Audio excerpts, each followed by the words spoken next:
Hello, it's Dr. Charles Modlin, your friendly urologist. I'm here today with you, the listening audience, with another health equity brief. Again, these health equity briefs are designed to bring to you, the listening audience, important health information that I think is important for you to know to improve, maintain your health and that of your family and that of your community. Today, again, these health equity briefs are brief. I'm going to be briefly talking about lung cancer, in particular in African Americans compared to other populations. And some of the information that I've received is that lung cancer is another area where significant health disparities exist. African Americans are 15% more likely to be diagnosed with lung cancer compared to white Americans. And the mortality rates are even more striking and alarming. African Americans are 30% more likely to die from lung cancer, and factors such as tobacco usage, and environmental exposures, and barriers to healthcare access contribute to these disparities. Now, let's go into a little bit more detailed information.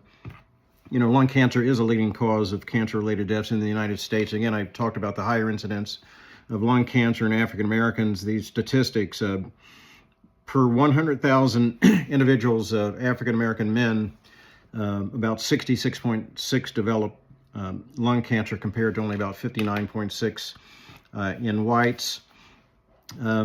Again, the mortality rates per 100,000, black men is about 47.7 versus 41.5. So you can see that the incidence and death rates are higher in black men versus white men.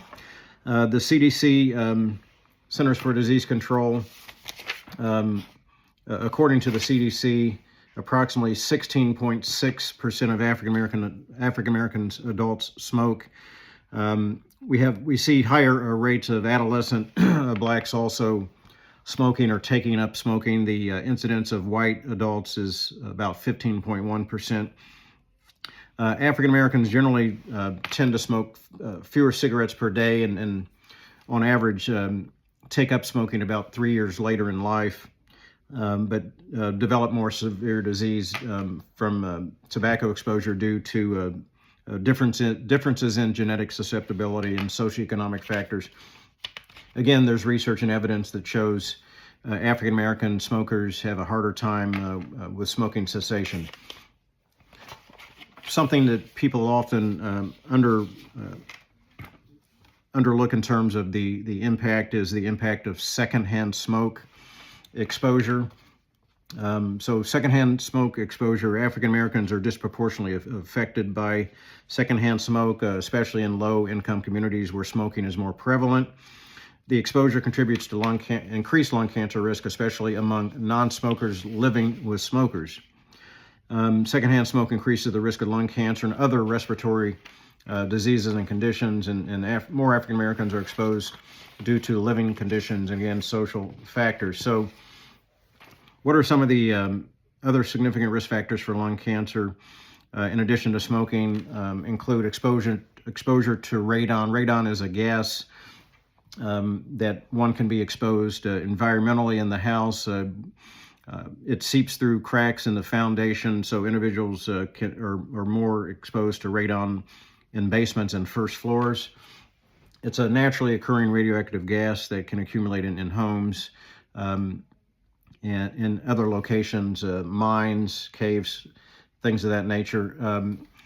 There are radon testing kits that are readily available, and you can also access the CDC website to find out more about radon gas exposure and how you can get tested. Asbestos exposure, particularly in occupational settings, air pollution, higher rates of air pollution in urban settings can increase the risk of lung cancer. Family history, genetic predisposition can also play a role in lung cancer. Again, the importance of knowing one's family history whenever possible. Some signs and symptoms of possible lung cancer include persistent cough or changes in a chronic cough, coughing up blood or rust-colored sputum, chest pain that is often worsened with deep breathing or coughing, shortness of breath or wheezing, unexplained weight loss, fatigue or weakness, frequent respiratory infections. If you have any of these signs or symptoms, get in to see your primary care physician or pulmonologist. Screening recommendations for lung cancer. The best screening test is low-dose computed tomography. That's a low-dose CT scan.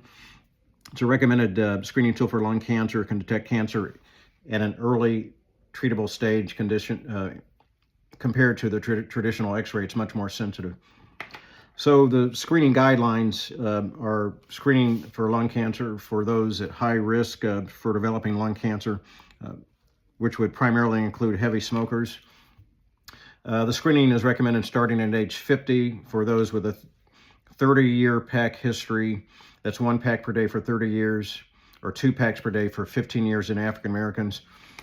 The screening recommendation historically for non-African Americans is a 50-pack year history, but some of these screening recommendations are changing. But the reason I point that out is that African Americans are more likely, 95% of African Americans are more likely to smoke mentholated tobacco products, which are more carcinogenic compared to non-mentholated tobacco products smoked by white Americans.